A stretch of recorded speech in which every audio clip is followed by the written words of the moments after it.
Okay, now that we have our piece in the 4-jaw chuck and that we have our end here nice and flush, the next thing we're going to do is we're going to take our 11/32 drill bit and we're going to drill our hole in here for our mandrel and our stopper. Okay, so the first thing that I want to talk about is when you look at the depth of the threads here on the stopper and you look at the depths of the threads here on the mandrel, okay, notice how much deeper or how much longer the mandrel is. Okay, so when we're looking at how far we need to drill, okay, we want to make sure that we drill it deep enough that the mandrel fits all the way in.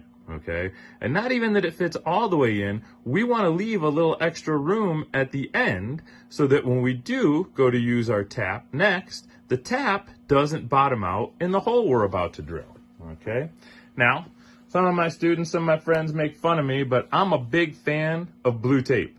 I use it all the time. Okay, so what I'm going to do here is I'm going to take my mandrel, I'm going to set it up against my drill bit, just like that. Okay, now this is where the mandrel ends. I want to come back here about an extra 1/4 of an inch, and that's where I'm going to put my piece of tape so that I know that when I drill this hole, I am actually going to be drilling a 1/4 of an inch deeper than what the mandrel needs. So that way when I go into tap, I can thread and tap all the way down this hole.